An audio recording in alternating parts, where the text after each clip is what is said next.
The sheriff's cruiser sat at the curb like it had every right to be there. No lights. No siren. Just parked. Quiet. Certain. I stood on the front step in socks I hadn't bothered to change out of, my coat still unzipped, my hands shaking so badly I had to lace my fingers together to keep them still. Behind me, my husband hovered in the doorway. Calm. Collected. Almost relieved. Across the street, curtains moved. Mrs. Henson had hers pulled back just enough to see without being seen. 2 houses down, someone pretended to check their mail even though it wasn't delivery day. On our street, nothing like this went unnoticed. The neighborhood had a way of holding its breath during moments like these, every window suddenly full of witnesses who would later claim they hadn't been watching at all. The sheriff walked up the driveway with a folder tucked under his arm. Not rushed. Not aggressive. The confidence of a man who already knew how this ended. His boots made a deliberate sound against the pavement, each step measured and final. He'd done this before, I realized. Maybe dozens of times. Maybe hundreds. "Ma'am," he said, voice steady, professional. "This property is legally owned by Rebecca Collins. You are required to vacate the premises." For half a second, no one breathed. My husband's face drained of color. His mouth opened, then closed, like the words refused to come out in the right order. He looked at me the way someone looks at a fire they didn't think would spread. The way you look at something familiar that has suddenly, terrifyingly, become unrecognizable. I watched him process it. The deed transfer I'd filed 6 months ago when things were still good between us, when he'd called it smart planning and signed without reading. The quiet visits to the lawyer's office while he was at work. The paperwork that sat in a drawer, waiting. The patience it took to let him think he was in control right up until the moment he wasn't. I didn't raise my voice.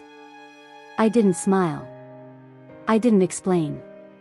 I just stood there, feeling every set of eyes on me, realizing something I hadn't understood 3 hours earlier when he told me to get out of my own house. When he'd pointed at the door like I was the guest. Like I was disposable. Like 15 years could be erased with a single command. This wasn't the end. This was the beginning. If you've ever been blindsided by someone you trusted, type "I see it" in the comments and stay with me. The night my husband kicked me out didn't start with shouting. It never does. It started like any other weekday. Gray sky. Cold air creeping in through the door frame I kept meaning to seal. My shoes by the mat, his keys dropped in the bowl like always. Familiar. Safe. Or at least it looked that way. I'd just come back from work, tired in the ordinary way. Not dramatic tired. The kind that comes from doing the same responsible things, day after day, for years without applause. I set my bag down, loosened my scarf, and listened to the house settle around me. Pipes ticking. The heater humming. A home I thought I understood. 17 years doesn't feel heavy until it disappears all at once. We'd built a routine that barely needed words. Dinner at the same time. News low in the background. Conversations about bills, weather, and plans we kept postponing. Nothing explosive. Nothing obviously wrong. Just a slow quiet where you assume stability means safety. The kind of silence that feels like peace until you realize it was just the absence of truth. I remember thinking about how I needed to fix the loose cabinet hinge in the kitchen. I remember noticing a crack in the wall near the doorway and wondering when it showed up. Small things. Harmless thoughts. The mind's way of staying occupied when something deeper isn't quite right but hasn't surfaced yet. If someone had asked me that evening whether my marriage was in danger, I would have said no without hesitation. Not because it was perfect. Because it was familiar. Because I'd convinced myself that longevity meant security, that time invested was time protected. That all those years had to count for something. That's the part people don't warn you about. Sometimes betrayal doesn't announce itself. Sometimes it waits until you're relaxed enough to be defenseless. It waits until you've stopped looking over your shoulder, until you've settled into the rhythm of ordinary evenings and assume tomorrow will look like today. It waits until your guard is completely down. And when it comes, it doesn't start loud. It starts with a sentence that doesn't sound dangerous at all. A tone shift so subtle you almost miss it. A look that lasts half a second too long. Words that land wrong but don't register as wrong until later, when you're replaying the whole thing in your head, searching for the exact moment everything changed. If this feels uncomfortably familiar, don't scroll. Stay with me. It happened fast. Too fast for my brain to catch up. He didn't yell. He didn't pace.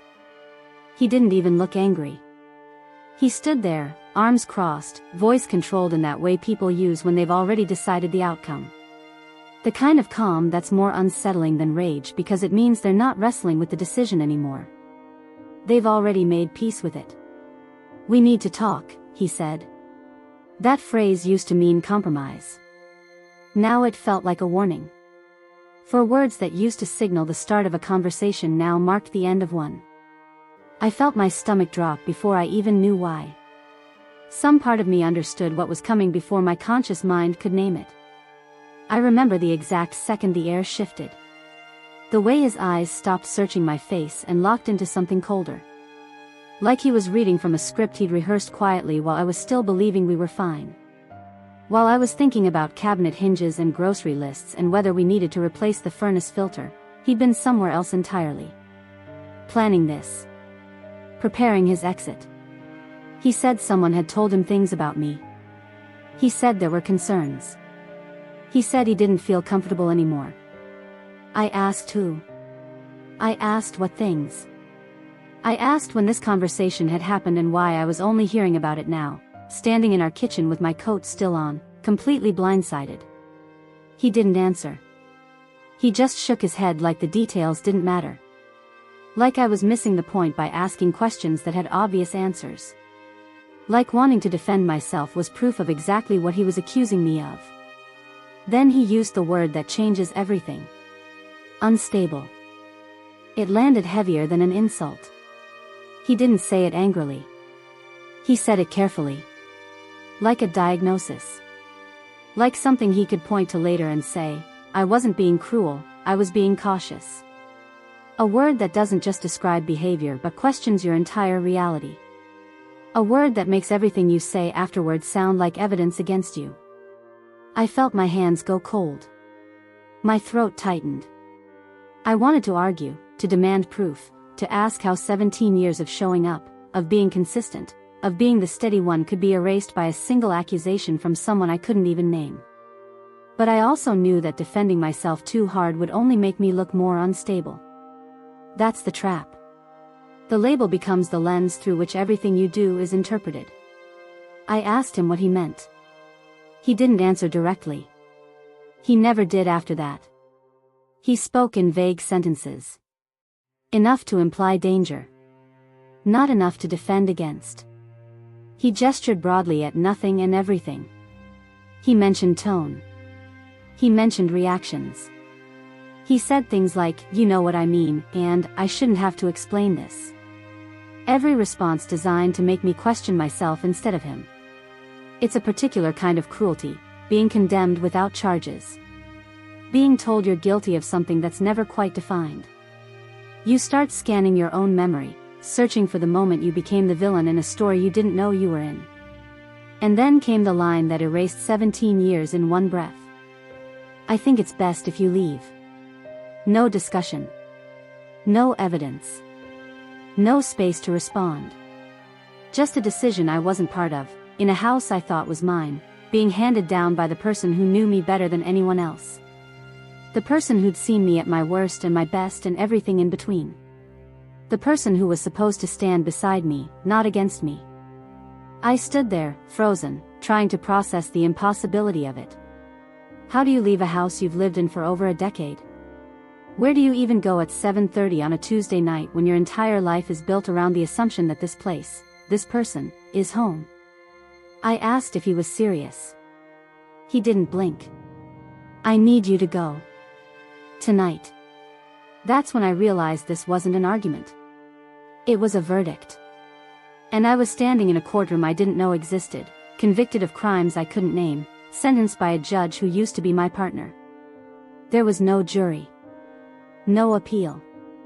Just the cold certainty in his voice and the growing understanding that whatever came next, I was facing it alone. I looked at him, really looked at him, searching for some trace of the man I'd built a life with. The one who'd promised permanence. The one who'd said we were a team. But all I saw was a stranger wearing his face, speaking in his voice, dismantling our shared history with the efficiency of someone who'd been planning this longer than I wanted to believe.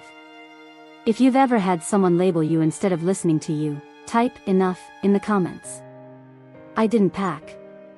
Not because I didn't want to, but because my body wouldn't move the way my mind was screaming at it to. I stood there while he talked about space and cooling off, like those words softened what he was doing. They didn't. Every phrase he used was designed to sound reasonable. Temporary. Like this was a mutual decision we were making together for the health of our relationship. But his tone told a different story. There was finality in it. A door closing that he had no intention of opening again. He spoke like someone reading terms and conditions, not like someone ending a marriage. I wanted to argue. I wanted to demand he look me in the eye and tell me the truth about what this really was. But something in me had gone numb. Shock, maybe. Or the sudden understanding that nothing I said would matter. That the man standing in front of me had already left long before he asked me to. He opened the door for me. That's the part that still sticks in my chest. Not violently. Not angrily. Politely. Like I was a guest who had overstayed her welcome. Like he was doing me a courtesy by showing me out instead of letting me find my own way. The civility of it felt worse than cruelty. At least cruelty is honest. The night air rushed in. Cold. Damp. Uninvited. It smelled like wet pavement and coming winter. The kind of air that gets into your lungs and makes everything feel heavier. I could hear traffic in the distance, the hum of a world that had no idea what was happening on this quiet street, in this ordinary house, in this moment that was tearing my life in half. I grabbed my coat. My phone. My keys. The essentials you take when you think you'll be back in an hour. I didn't take pictures. I didn't take documents. I didn't take anything that proved I belonged there. Not my mail. Not my birth certificate. Not the framed photo of my mother that sat on the bookshelf. Not the jewelry box with my grandmother's ring inside. Because I never imagined I'd need proof. Because somewhere in my brain, even as I was walking out, I still believed this was temporary. That we'd talk tomorrow when heads were clearer. That he'd realize what he was doing and call me, apologetic and ashamed. That this was fear talking, not intention. I was still operating under the rules of the marriage I thought we had. The one where we worked things out. Where we didn't just throw each other away. As I stepped onto the porch, I looked back at him. Not to beg. Not to plead. Just waiting for something. Doubt. Regret. A crack in his certainty. Some flicker of the man who'd promised me forever on a summer afternoon 17 years ago. The one who'd held my hand through my father's funeral. The one who'd laughed with me over burnt dinners and bad movies. There wasn't one. His face was blank. Not sad. Not conflicted. Just resolved. Like he'd already moved on to whatever came after me. Like I was a problem he'd finally solved. He stood in the doorway, one hand on the frame, his posture relaxed in a way that told me he'd been carrying the weight of this decision for a while and was relieved to finally set it down. The door closed behind me with a soft, final sound that felt louder than shouting. I stood there for a second, the porch light still off, the house dark and unfamiliar. Rain started misting my face, light enough that I couldn't tell if it was rain or my eyes. Everything looked different suddenly. The driveway I'd walked up 1,000 times. The mailbox I'd checked every afternoon. The windows I'd looked out of every morning with coffee in my hand. All of it strange now. Belonging to someone else. I walked down the steps without turning around. My legs moved automatically. One foot in front of the other. My brain still hadn't caught up. I kept thinking about what I'd forgotten. My charger. My work bag. The prescription I'd need to refill next week. Small details my mind grabbed onto because the big picture was too much to process. That's when it hit me. Being calm doesn't protect you. Being loyal doesn't save you. And love doesn't stop someone from rewriting the rules when it benefits them. All those years of being reasonable, of choosing my battles, of keeping the peace. All the times I swallowed my frustration because I thought we were building something that mattered. All the compromises I made because I believed in us. None of it had earned me anything. Not safety. Not consideration. Not even a real conversation before being erased from my own life. I didn't know it yet, but that walk down the driveway was the moment my life split into before and after. Everything that came before was the woman who believed in fairness. Who thought being a good partner meant something. Who assumed that love was a shield against cruelty. And everything after was someone else entirely. If you've ever been forced to leave without being heard, tap like so others find this story. I hadn't been gone long. I was sitting in my car, engine off, windows fogging from my breath, parked 2 streets away because I didn't know where else to go yet. The house was still visible if I leaned forward just enough. A pale square of light in the darkness, glowing like it belonged to someone else now. Like I was already a stranger to it. My hands were still shaking. I'd turned the heat on twice and then off again, unable to decide if I was cold or just in shock. The steering wheel felt unfamiliar under my palms. Everything felt unfamiliar. Like I'd stepped into someone else's life and couldn't find my way back to my own. That's when my phone rang. An unknown number. I stared at it for 2 rings before answering. Part of me thought it might be him. That he'd borrowed someone's phone to call and say he was sorry, that he'd overreacted, that I could come home. That this nightmare had an expiration date measured in minutes, not days, or weeks or forever. I answered it with that hollow feeling you get when your chest is already tight and something tells you it's about to get worse. "Ma'am, this is Officer Reynolds with the local police department." His tone was calm. Neutral. Professional.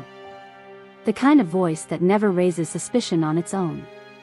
The kind trained to sound helpful while gathering information. I felt my pulse spike immediately, that primal response to authority that kicks in even when you've done nothing wrong. "We just need to ask you a few questions." Questions. That word sounds harmless until it's aimed at you. Until you realize that questions can become accusations depending on who's asking and what they already believe. Until you understand that the person answering is always at a disadvantage because they don't know what narrative is already being built around them. He said they'd received a complaint. Nothing specific. Just a concern. A request for a welfare check. Welfare. Another word that pretends to be kind while implying you might be dangerous. Like someone needed protecting. Like I was a threat that required monitoring. I wanted to ask who called. I wanted to ask what exactly they'd said. But I also knew that asking too many questions could make me look defensive. Guilty of something I couldn't name. He asked where I was. He asked if I'd left the house willingly. He asked if I'd made any threats. The questions came quickly, one after another, not giving me time to think about what they revealed. Each one carrying an assumption I didn't have time to challenge. Had I left willingly? The question itself suggested I might have been forced out or that I was refusing to leave. Had I made threats? The implication being that someone believed I had, or might, or was capable of it. I said no. To all of it. Slowly.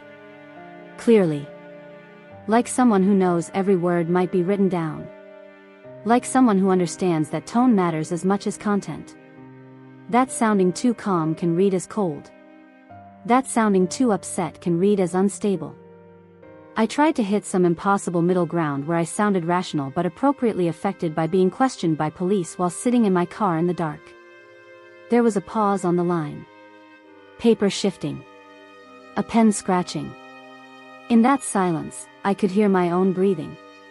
Could hear the distant sound of a dog barking. Could feel the weight of being on the other end of an official inquiry, even one that claimed to be routine. Nothing about this felt routine. Nothing about this felt like protection. Then he asked a question that didn't fit. Do you own the house on Brookfield Drive? The question landed differently than the others. It wasn't about my safety or my state of mind. It was about property. About legal standing. About who had the right to be where. My brain stuttered trying to understand why that mattered in a welfare check. I felt my stomach drop. Yes, I said. Why? There was another pause. Shorter this time. The sound of someone deciding how much to say. Is your name the only one on the deed? That's when the fear shifted. Because in that moment, I realized this call wasn't about protecting anyone. This wasn't a concerned neighbor worried I might be in danger. This wasn't a routine check to make sure everyone was safe. This was something else entirely. This was reconnaissance. Information gathering. Building a case I didn't know I was defending against. It was about control. And control only works when the truth stays buried. When the person with power gets to shape the narrative before the other person even knows there's a story being told. When questions are asked in a way that makes you prove your innocence instead of requiring anyone to prove your guilt. I sat there in my fogged-up car, phone pressed to my ear, understanding suddenly that I wasn't just kicked out of my house tonight. I was being positioned. Framed. Turned into someone I wasn't so that what happened next would make sense to everyone watching. Someone had made a call. Someone had planted doubt. Someone had started building a version of events where I was the problem. And I had about 5 seconds to decide whether to play along or fight back. If you've ever been made to feel like a problem for simply existing, comment truth. I didn't answer right away. Not because I didn't know, but because the memory came back all at once. 17 years earlier, we were sitting at the kitchen table with a stack of papers spread out between us. Bills. Statements. Forms I didn't fully understand yet. He was tense that day, pacing, running his hands through his hair, talking about mistakes he'd made before we met. Bad credit. Old debt. Things he said he was ashamed of. His voice had carried that particular weight of confession. The kind that makes you want to comfort instead of question. He'd told me about credit cards he'd maxed out in his 20s. A car loan that went sideways. A foreclosure he'd barely escaped. Details that painted a picture of someone who'd learned hard lessons and didn't want to repeat them. I don't want my name on anything big, he'd told me back then. If something goes wrong, I don't want to drag you down with me. At the time, I thought it was considerate. Responsible, even. A man being honest about his past and trying to protect his future wife from consequences that weren't hers to carry. I'd felt touched by his vulnerability. Grateful for his transparency. It made me trust him more, not less. So I'd signed everything. The mortgage. The deed. The property taxes. All of it in my name alone while he contributed to payments like a partner without the legal entanglement. It seemed like the safest arrangement for both of us. The smartest way to build something together without risking what we were trying to create. I never questioned it. Not once in 17 years. Until now. Sitting in my car with a police officer on the phone, suddenly understanding that what I'd thought was protection might have been something else entirely. So when the officer asked again, gently this time, "Ma'am, is your name the only one on the deed?" I finally spoke. "Yes," I said. "Only mine." My voice sounded strange in my own ears. Distant. Like I was listening to someone else answer a question I should have asked myself years ago. Why hadn't I ever thought about what that meant? Why had I been so willing to carry the legal weight while sharing the emotional one? There was another pause. Longer. I could hear the shift in his breathing. Could feel the conversation pivoting in real time. Whatever narrative had been forming on the other end of that call was adjusting itself around this new information. He thanked me for confirming and said that was all he needed for now. The call ended as calmly as it began. Professional. Polite. Leaving me with more questions than I'd started with and no way to ask them. I stared at my phone after the screen went dark. The reflection of my face looked back at me from the black screen, barely visible in the dim glow of the streetlight. I looked tired. Confused. But something else was there too. Something harder forming beneath the shock. One sentence. One forgotten detail. And suddenly the ground under everything shifted. I wasn't standing outside my life looking in, powerless and displaced, with nowhere to go and no claim to make. They hadn't kicked me out of some shared space where we both had equal rights. They hadn't removed me from property that belonged to both of us. They were standing inside something that was legally, undeniably mine. My house. My mortgage. My name on every single document that mattered. The power bill. The water bill. The insurance policy. 17 years of paperwork that I'd signed and filed and paid, building a legal fortress around myself without even realizing I was doing it. I didn't feel relief. Not yet. What I felt was a slow, quiet realization settling in. The kind that doesn't explode, but spreads. The kind that changes how you see everything that came before it. Every decision suddenly looked different. Every conversation took on new meaning. Every moment I'd trusted was now evidence of something I hadn't been smart enough to see. Had he known this whole time? Had he understood that keeping his name off everything meant I held all the cards and just hoped I'd never think to use them? Or had he forgotten too, caught up in the fiction we'd both been living where this house belonged to us equally just because we'd lived in it together? They hadn't kicked me out because they were right. They kicked me out because they thought I didn't know the truth. Because they assumed I was too shaken, too trusting, too defeated to remember the one thing that mattered most. They'd counted on my shock. On my compliance. On me being exactly who I'd been for 17 years, the person who didn't make waves, who kept the peace, who left quietly when asked. They'd made a mistake.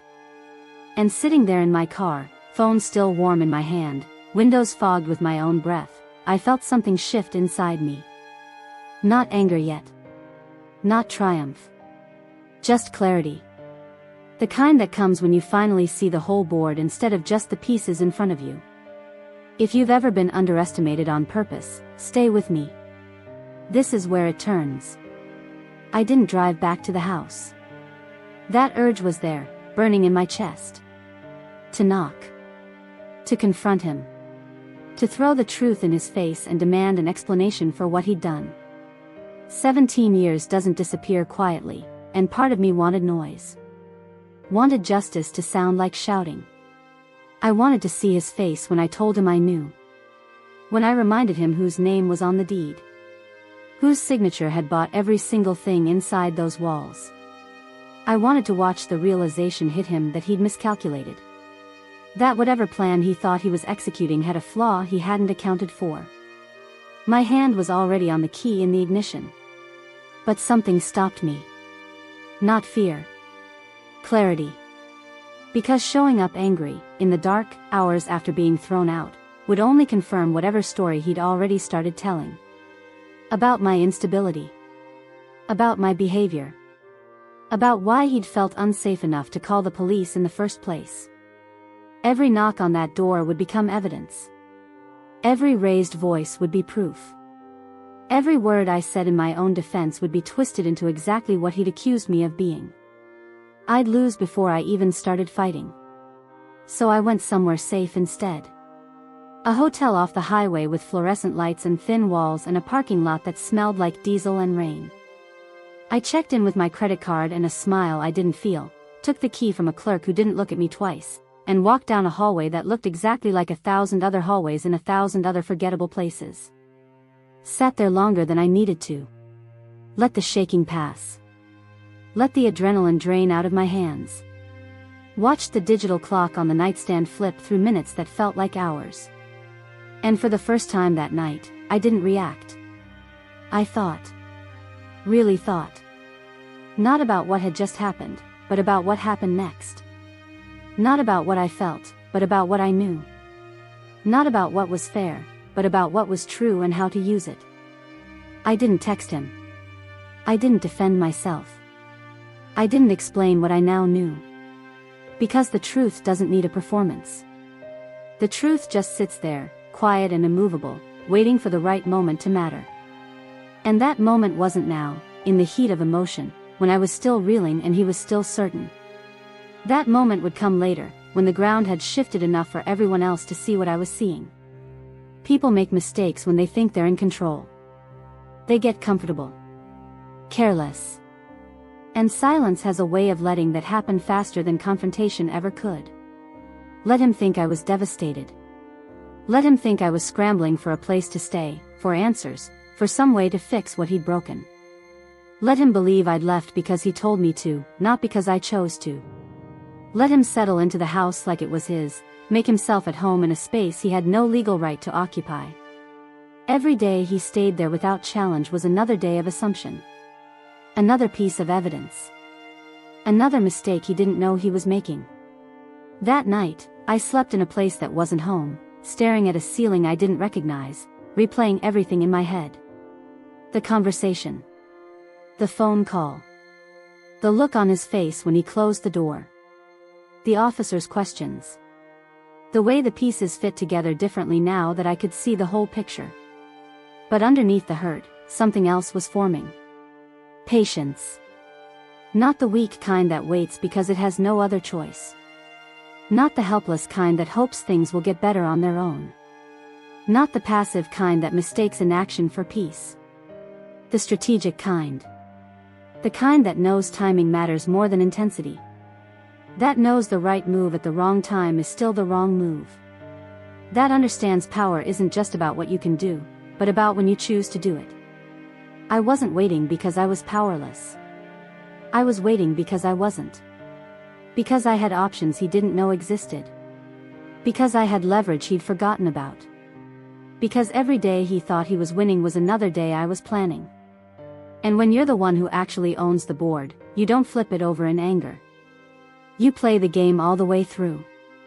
I pulled the hotel blanket up to my chin and closed my eyes. Tomorrow I'd make calls. I'd find a lawyer. I'd start building a case brick by brick, document by document, exactly the way the law required. Not with drama. Not with confrontation. With paperwork. The most powerful weapon in the world when you're the one whose name is on it. If you've ever learned that silence can be strength, type, stay calm. Silence does something strange to people. When no one pushes back, they assume they're right. When no one argues, they decide the story is settled. That's when masks slip. It's human nature, really. We interpret silence as agreement. Absence as surrender. When someone doesn't fight back, we take it as confirmation that there was nothing worth fighting for. We relax. We stop watching our words. We stop covering our tracks. We forget that silence can be a choice, not a condition. A day passed. Then two. I stayed in that hotel room, then moved to another one when the first week's rate expired. Bought clothes from a discount store because I still hadn't been back for mine. Ate meals that came in cardboard containers. Existed in a kind of suspended animation where nothing felt real except the growing list of things I was learning. I heard through someone else that he'd told people I left suddenly. That it was mutual. That I needed time. The language was clean. Convenient. Just vague enough to avoid questions. Not, I kicked her out. Not, we're separating. Just this soft, nebulous phrasing that positioned him as the reasonable one. The one trying to give me space. The one respecting boundaries. Even the word choice was calculated. I left. Not he made me leave. The agency was all mine in his version, which meant the responsibility was too. Mrs. Henson apparently asked if I was okay. He told her I was dealing with some things and needed privacy. The implication clear: don't ask her. Don't reach out. She's fragile right now. Give her space. Protecting me by isolating me. Helping me by controlling the narrative. The house stayed lit late into the night. Music loud enough that it carried down the block. Cars pulling up and leaving again. Laughter drifting through windows that used to be quiet by 10. I learned this from neighbors I barely knew sending concerned messages. Is everything okay at your place? Didn't know you were having guests over. Just wanted to check that you knew about the noise. They thought I was still there. Or that I knew. Or that I'd given permission. He was living like a man who'd just gotten out of something restrictive. Like he'd been waiting years for this freedom and was making up for lost time. Every light on. Every room occupied. The life he apparently wanted all along, now that the person holding him back was gone. I didn't drive by. I didn't check in. I didn't correct the story. I documented. Screenshots of the messages from neighbors, time-stamped and dated. Records of my hotel stays with my name and credit card on file. The officer's name and badge number from that first phone call, written in a notebook that was filling up faster than I expected. Receipts for every meal, every tank of gas, every purchase I made while displaced from my own home. Receipts. Messages. Small details that didn't matter yet but would later. The kind of things people forget when they think there are no consequences coming. Photos of my car's GPS history showing I hadn't been back to the house. Bank statements showing charges from hotels 30 miles away. Text messages I sent to my sister, to my one close friend, documenting what had happened in real time so there was a record that didn't depend on memory. I wasn't spiraling. I wasn't breaking down. I was building a file. That's the mistake they always make. Comfort breeds carelessness. When you think you've won, you stop being careful. You stop checking over your shoulder. You start acting like the person you actually are instead of the person you were pretending to be. You get loud when you used to be quiet. You get visible when you used to hide. You forget that someone might be watching. And while they were settling into the idea that I was gone for good, something else was happening quietly, steadily, without emotion. I'd found a lawyer. Not a loud one. Not the kind who promised to destroy anyone.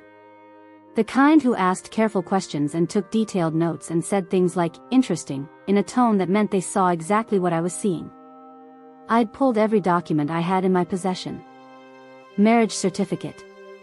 Mortgage papers. Tax returns. Insurance policies. Bank statements. Every piece of paper that proved what was mine and what wasn't, who'd paid for what, who'd signed what, who owned what. I'd started making a timeline. Every conversation I could remember. Every decision about the house. Every payment, every repair, every choice about how we'd structured our lives. All of it written down in chronological order so the pattern became impossible to miss. The truth was lining itself up. Not in a rage. Not in desperation. In rows and columns and dated entries that didn't care about feelings or who was right or wrong in some abstract moral sense. Just facts. Provable, documentable, legally relevant facts. And facts, I was learning, were patient.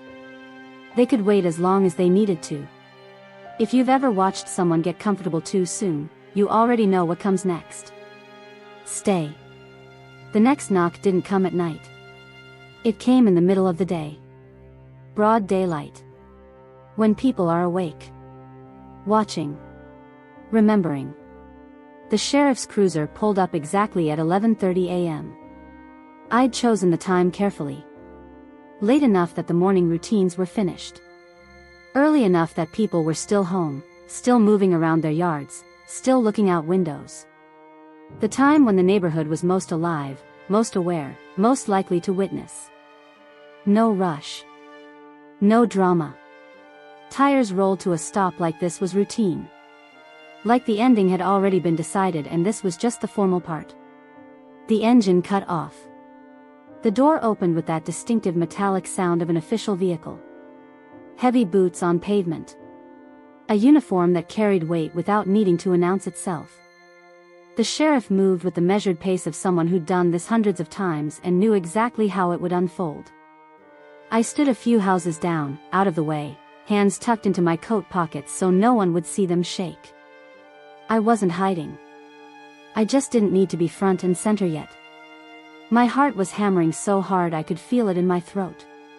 Despite everything, despite the paperwork, despite the lawyer's reassurances, despite knowing I was legally, unquestionably right, there was still a part of me that feared this wouldn't work.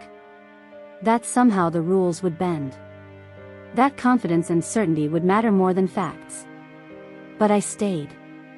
I needed to see this. The front door opened before the sheriff even reached the steps. My husband stepped out first. Confident. Annoyed. The posture of a man who expected validation. Someone who thought this was about the noise complaints, maybe. Or another welfare check he could easily explain away with concerned, measured words about his unstable wife who'd left him. Behind him, I could see the living room light on. The same couch. The same rug. Everything familiar. Everything suddenly not his. He'd rearranged things. I could see it even from this distance. The coffee table was moved. There were new items on the bookshelf.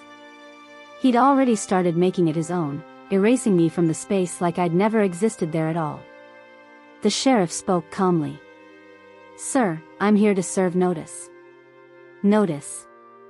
That word changes a lot when it's not aimed at you. When you're not the one receiving it. When you're the one who requested it. My husband frowned. Notice of what? There was irritation in his voice. The kind men use when they think their time is being wasted. When they believe they're being inconvenienced by a misunderstanding that will clear itself up in 30 seconds if people would just listen to reason. The folder opened. Papers slid free. Official documents. Court stamps. Legal language that didn't care about tone or assumption or who thought they deserved what. Just ownership. Just facts. "This property is legally owned by Rebecca Collins," the sheriff said. "Sole ownership. You are required to vacate the premises in accordance with this order." The confidence drained out of him so fast it was almost physical. Like watching air leave a balloon. Like watching someone's legs forget how to hold them up. His whole body shifted, shoulders dropping, stance widening for balance, hand reaching for the doorframe like he needed something solid to hold onto. His mouth opened. Closed. Opened again. "That's not right," he said. "There has to be a mistake." His voice had changed. Higher now. Uncertain. The voice of someone who just realized the ground beneath them wasn't where they thought it was. That they'd miscalculated something fundamental and were only now understanding the scale of their error. The sheriff didn't argue. He didn't explain. He didn't need to. He just stood there, papers extended, waiting for them to be taken. The posture of a man who delivered 1,000 versions of bad news and knew that the words had already done their work. Everything after this was just procedural. "There is no error," he said. "Your name is not on the deed." Simple. Factual. Devastating. I watched my husband's face cycle through emotions faster than I could track them. Confusion. Denial. The dawning realization. Then something else. Something that looked like fear mixed with anger, the kind that comes when you understand you've been outmaneuvered and didn't see it coming. Across the street, a curtain shifted. Someone stepped onto a porch. Another neighbor suddenly found a reason to check the mailbox. Mrs. Henson was fully visible now, not even pretending to be subtle. 2 houses down, a man with a coffee cup had materialized on his front step.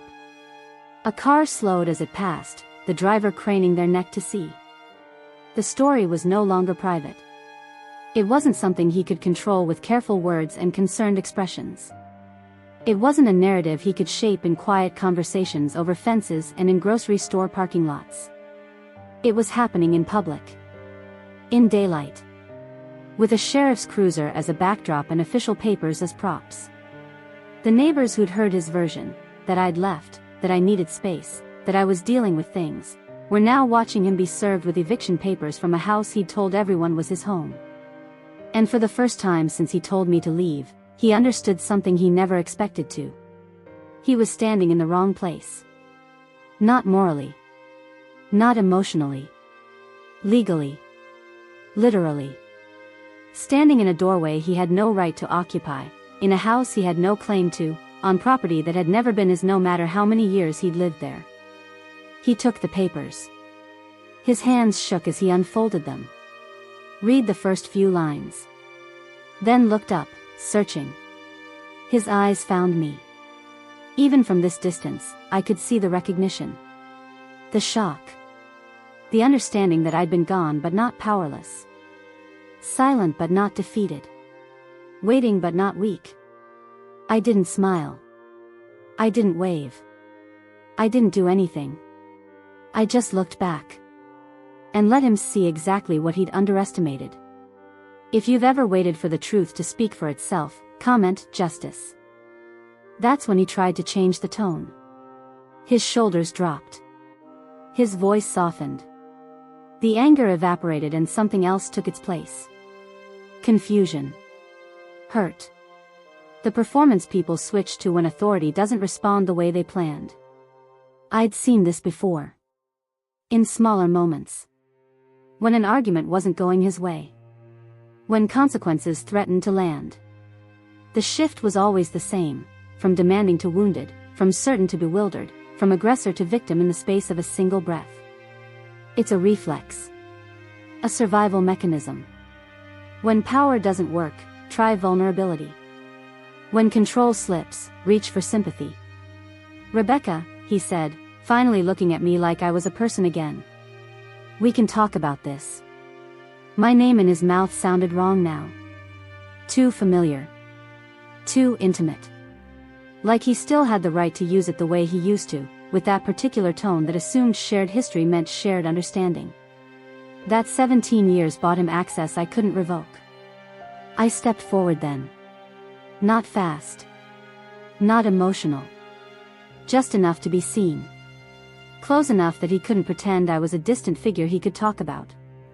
Close enough that the neighbors could see my face, my posture, my complete lack of distress. Close enough to reclaim the narrative he'd been building in my absence. I didn't come to argue, I said. I came to take my life back. The words landed and stayed there. Simple. Clear. Impossible to misinterpret. Not our life. Not the house. My life. Mine. The one that belonged to me before he tried to erase me from it. The one I was reclaiming not through violence or drama, but through the basic legal right that had been mine all along. His face tightened. The vulnerability flickered, threatened by something harder underneath. I could see him calculating, searching for the angle that would work, the approach that would shift this situation back in his favor. The sheriff glanced between us but said nothing. He was done deciding. Now he was just documenting. His pen moved across the page. Every word recorded. Every reaction noted. Building a record that would exist long after this moment ended, that would tell its own story regardless of what either of us claimed later. That's when my husband reached for the last card he had. I don't feel safe, he said, voice unsteady. She's been unstable. There it was again.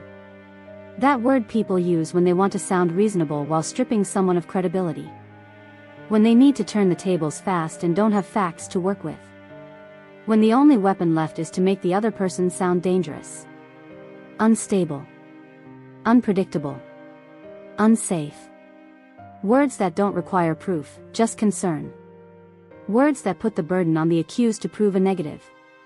How do you prove you're not unstable? How do you demonstrate you're safe when the very act of defending yourself can be used as evidence against you? But this time, something was different. The sheriff didn't react. He wrote something down. No sudden alertness. No protective stance. No questions about whether I'd made threats or shown concerning behavior. Just his pen moving across paper, recording the statement the way he'd record any other detail. That allegation is noted, he said evenly. It does not change the order. No comfort. No urgency. No validation. Just procedure. The words hit my husband like cold water. I watched his expression shift again, from calculated vulnerability to genuine panic. Because he'd just learned something crucial, the script he'd been using didn't work here. This wasn't a private conversation he could control. This wasn't a phone call where tone mattered more than truth. This was law. And law didn't care about feelings or fears or carefully chosen words designed to manipulate perception. Law cared about names on deeds. About ownership. About who had legal standing and who didn't. And he didn't. But you don't understand, he started, voice rising. She. Sir, the sheriff interrupted, still calm but firmer now. You have 72 hours to vacate. If you're not gone by then, you'll be removed. If you need to file a restraining order or make a formal complaint, you can do that through the proper channels. But it won't change this order. The neighbors were fully out now. Mrs. Henson on her porch. The couple 2 doors down standing in their driveway. Someone across the street had their phone out, not even pretending they weren't recording. And when the tears finally came, they didn't move anyone. Not the sheriff. Not the neighbors. Not me. I watched them streak down his face.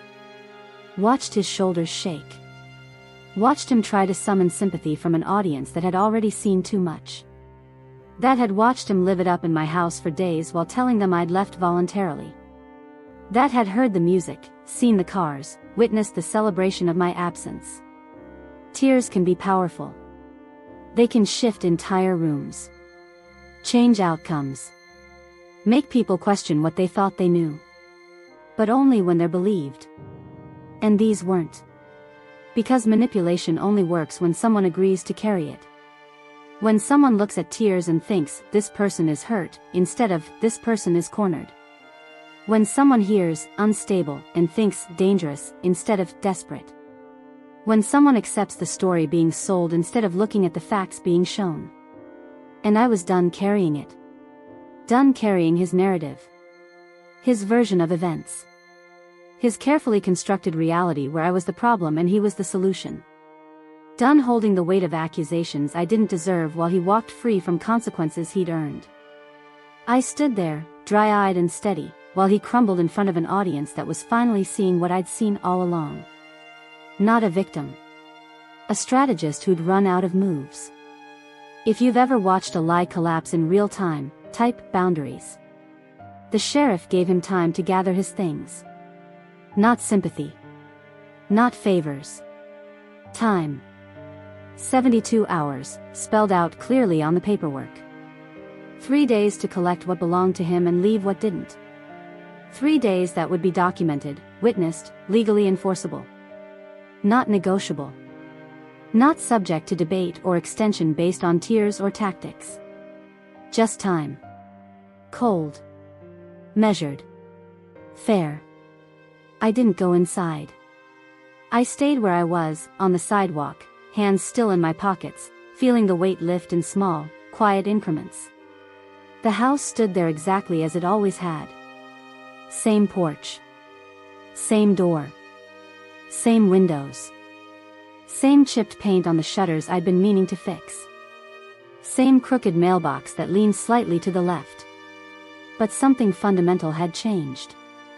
It no longer held me hostage. It wasn't the place I'd been exiled from. It wasn't the symbol of everything I'd lost. It was just a house again. My house. With a mortgage in my name and keys in my pocket and a future that belonged entirely to me to decide. I could see it differently now. Not as the site of my humiliation but as the place where I'd learned exactly what I was capable of when pushed. Where I'd discovered that being underestimated was sometimes an advantage. That silence could be strategy. That patience could be power. Neighbors drifted back inside one by one. Curtains closed. A mailbox slammed shut. The street slowly returned to normal, the way it always does after something private spills into public view. Mrs. Henson lingered longest, and when our eyes met, she gave me a small nod. Not pity. Something else. Recognition, maybe. Or respect. The acknowledgement that passes between people who've both survived something they didn't think they would. The couple 2 doors down waved before heading in. Someone I barely knew gave me a thumbs up from their car. The neighborhood had witnessed the whole arc, my exile, his occupation, the reversal. They'd seen who told the truth and who didn't. Who had the law on their side and who had only audacity. That would matter later, in small ways. In conversations over fences. In nods at the grocery store. In the quiet social ledger that neighborhoods keep, where reputations are built or dismantled one incident at a time. My husband didn't say another word. He moved through the house like someone who realized too late that confidence isn't the same as control. I could see him through the windows, going from room to room, pulling things from closets, stuffing items into bags with the jerky movements of someone who's angry but has nowhere to direct it. No swagger now. No certainty. Just the mechanical actions of someone complying because they have no other choice. When he finally stepped outside with a bag in his hand, he didn't look at me. He walked to a car I didn't recognize. Someone must have driven him, must have been called to help with the evacuation he never saw coming. The trunk opened. The bag went in. He stood there for a moment, hand on the car door, like he was searching for words that wouldn't come. But he didn't speak. Didn't make eye contact. Didn't try one last manipulation or plea or accusation. Maybe he knew it wouldn't work. Maybe he was finally out of scripts. Or maybe, somewhere underneath all the performance, there was a flicker of shame at what he tried to do. I didn't wait for an apology. I didn't wait for understanding. Some things don't need closure spoken out loud. Some endings don't require a final conversation where everything is explained and acknowledged and neatly resolved. Sometimes closure is just watching someone leave and knowing they can't come back. Sometimes it's standing in place while someone else has to move. Sometimes it's the absence of words that says everything. The car pulled away. I watched the taillights disappear around the corner. Listened to the engine fade into the ambient sound of the neighborhood, distant traffic, a dog barking, wind moving through bare branches. I turned and walked back toward my car. Each step felt steadier than the last. Not lighter. Clearer. My body still carried the weight of 17 years. The muscle memory of a life that had ended badly. The echoes of conversations and compromises and small surrenders that had added up to this moment. That weight didn't vanish just because I'd won a legal battle. But it felt different now. Manageable. Mine to carry instead of something crushing me from above. I reached my car and stood there for a moment, keys in hand, looking back at the house one more time. The sheriff's cruiser was gone. The street was empty. The drama had passed. Just a regular afternoon on a regular street in a regular neighborhood. Except I was different. That was the moment I understood something I'd never been taught. Walking away isn't weakness. It's what you do when there's nothing left to prove. When you've already won and don't need to perform victory. When you've reclaimed what's yours and don't need validation from the person who tried to take it. When you understand that the best response to manipulation is to simply stop participating in it. I got in my car. Started the engine. Pulled away from a scene that would be talked about for weeks but would fade eventually, the way neighborhood drama always does. And I drove toward whatever came next, knowing I'd face it on my own terms. With my name on the deed. My keys in my pocket. My life in my own hands. If you've ever chosen peace over explanation, tap like and stay with me for the last part. The weeks after were almost unsettling in how calm they were. No shouting. No dramatic messages. No sudden reversals. I kept expecting the other shoe to drop. For him to contest something. To find a loophole. To show up somewhere unexpected with a new strategy or a different angle. That's what 17 years of living with someone teaches you, their patterns, their moves, the way they operate when cornered. But nothing came. Paperwork moved forward. Locks were changed. Utilities stayed in my name. Life rearranged itself slowly, legally, without spectacle. I stayed with a friend for a short while, then moved into a small place closer to work. Nothing impressive. Just clean. Quiet. Mine. A one-bedroom apartment on the third floor of a building that had seen better decades. Carpet that was clean but worn. Appliances that were functional but dated. Windows that looked out over a parking lot instead of a yard. It wasn't the house. It wasn't what 17 years was supposed to build toward. But it was honest. No shared history embedded in the walls. No memories lurking in corners. No compromises baked into every decision about paint color or furniture arrangement. Just space I could fill however I wanted, with no one to answer to but myself. The first morning I woke up there, I sat on the edge of the bed and listened. No raised voices. No accusations. No tension hanging in the air. No footsteps I had to interpret. No doors closing with just enough force to communicate displeasure without being called on it. No silence that felt like punishment. No carefully chosen words designed to make me second-guess myself. Just silence that didn't feel empty. It felt earned. Like something I'd worked for without knowing I was working toward it. Like a gift I'd given myself by refusing to accept less than I deserved. The kind of peace that only comes after you've walked through the alternative and chosen differently. I made coffee in a kitchen that was entirely too small and sat at a table that wobbled slightly and watched morning light come through windows that were mine alone. And for the first time in longer than I could remember, I felt something I'd almost forgotten existed. Relief. He reached out once.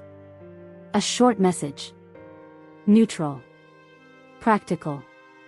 Like 17 years could be reduced to logistics. I read it. I didn't reply. It was about a piece of mail that had arrived at the house. Something with his name on it that needed forwarding. The tone was careful. Professional. The kind of message you'd send to a former roommate, not a former spouse. No acknowledgement of what had happened. No apology. No explanation. Just a request wrapped in courtesy, as if politeness could erase everything that had come before it. I sat with my phone in my hand, cursor blinking in the reply field, and realized I had nothing to say. Not because I was too angry. Not because I was too hurt. Because there was simply nothing left that required my words. Not out of bitterness. Out of self-respect. Responding would have meant reopening a door I'd closed. It would have meant giving energy to something that no longer deserved it. It would have meant treating his convenience as more important than my peace. And I'd spent enough years doing exactly that. So I forwarded the message to my lawyer, let them handle it through proper channels, and went back to building a life that didn't include him in any capacity. I don't tell this story because I won. I tell it because I survived something that could have broken me if I'd tried to fight it the wrong way. I learned that loyalty doesn't mean erasing yourself. Love doesn't mean accepting lies. And sometimes the strongest thing you can do is step back and let the truth handle what emotion never could. If I'd gone back that night. If I'd confronted him immediately. If I'd let anger drive my decisions instead of strategy. If I'd tried to argue my way back into my own house instead of using the law that was already on my side, I would have lost. Not because I was wrong, but because I would have played the game on his terms. Where volume matters more than facts. Where emotion is used against you. Where the person willing to be loudest wins, regardless of truth. Instead, I learned to trust that some battles don't need to be fought, they just need to be documented. That power isn't always loud. That justice doesn't always look like confrontation. Sometimes it looks like paperwork. Like patience. Like knowing when to speak and when to let silence do the work. The house eventually sold. I didn't need it anymore. Too many ghosts, too much history. The equity gave me a clean start somewhere new. Somewhere no one knew the story unless I chose to tell it. And slowly, quietly, without fanfare or celebration, I built a life that looked nothing like the one I'd lost. Better? Different? I'm still figuring that out. But mine. Completely, undeniably, legally mine. If this story felt familiar, you're not alone. And if you needed permission to choose yourself, consider this it. You don't have to light yourself on fire to prove you're warm. You don't have to accept someone else's version of reality just because they say it loudly. You don't have to stay in places, physical or emotional, that make you smaller. And you don't need anyone's permission to walk away from what's hurting you, even if it looks like love. Especially if it looks like love. Share this with someone who might need to hear it. And if you want more real stories about dignity, truth, and quiet justice, subscribe and stay with us.